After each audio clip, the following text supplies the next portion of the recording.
সামনে তো রোজা চলে এলো আর বাসাতে যদি একটু শরবতের ব্যবস্থা না হয় তাহলে কি হয়।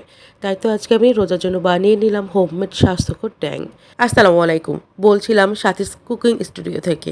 আজকে আমি নিয়ে এসেছি আমার স্টুডিওতে হোমমেড ট্যাং।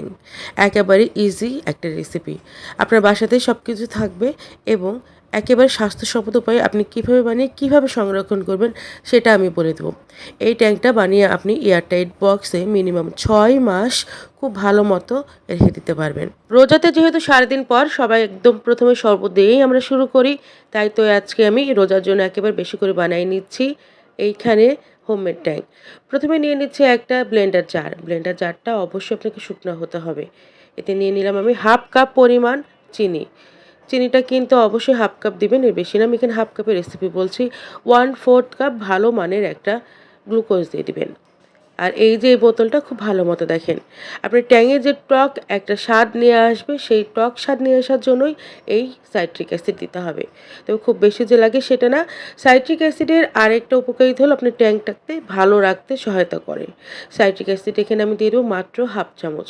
মনে রাখবেন হাফ কাপ চিনির জন্য অবশ্যই হাফ চা চামচ। আমি কিন্তু এইখানে হাফ চামচের একটু কম লবণও দিয়ে দিয়েছি। সাথে দিয়ে দিচ্ছি এখানে অরেঞ্জ ইমালশান। অরেঞ্জ ইমালশান বা যে কোনো ইমালশান আপনি আপনার মন মতো দিবেন। যদি মনে করেন যে আপনি আরও গাঢ় কালার চান, সেই ক্ষেত্রে আপনি একটু কালার ইউজ করতে পারেন। অবশ্যই ফুড কালার, অন্য কোনো কালার না। জাস্ট এখন ধরে ধরে এইখানে 20 থেকে 30 সেকেন্ড একটু এভাবে ঘুরিয়ে নিলেই কিন্তু আমার ট্যাং রেডি। তবে আমি বলব, আপনারা যতগুলো ভিডিও দেখেছেন একেবারে ড্রাই ঝরঝরা, আমি বলব না কখনোই হবে না। যেহেতু এটা অরেঞ্জ ইমালশান, সেক্ষেত্রে কিন্তু আপনার এইখানে দিলে একটু আঠালো ভাব থাকে। আমার কাছে কথা হলো হালকা একটু আঠালো ভাব থেকেও যদি এইখানে আমার স্বাস্থ্যসম্মত হয়, ক্ষতি কী বলেন তো? পানিতে দিলে গলেই তো যাবে। নিয়ে নিলাম 2 চামচ এইখানে ট্যাঙের গুঁড়া আর সাথে দিয়ে দিচ্ছি এই যে পানি। বাস একটু গুলায় নিলেই কিন্তু আমার ট্যাং কমপ্লিটলি রেডি। এই ক্ষেত্রে আপনার অন্য আর কোনো কিছু লাগবে না, জাস্ট 2টা কিউব দিয়ে দিবেন আইসের, তারপরে খেয়ে নেবেন। আমি বলেছিলাম যে এইখানে কালার ইউজ করতে। আমি কোনো প্রকার কালার ইউজ করি নাই, আমারটা এইরকম কালার আসছে। সবচেয়ে বড় কথা হলো যে আমার এটা হোমমেড জিনিস, একদম স্বাদে গন্ধে অতুলনীয়। এত মজার, সবথেকে ভালো লাগে যে আপনি এখানে সারাদিন রোজা রেখে কোনো রকম কেমিক্যালযুক্ত খাবার খাচ্ছেন না। এবারে চলে আসছি আমি আরেকটা ফ্লেভারে করতে। সেই একই প্রসেসে আমি আরেকটা এখানে জার নিয়ে নিয়েছি। হাফ কাপ পরিমাণ চিনি, 1/4 কাপ গ্লুকোজের পাউডার, সাথে দিয়ে দিয়েছি এখানে হাফ চামচ সাইট্রিক অ্যাসিড, দিয়ে দিচ্ছি ইমালশান, এটা আমি অরেঞ্জ ইমালশান দিচ্ছি এবং সেই সাথে কিন্তু লবণ দিয়ে দিয়েছি এখানে।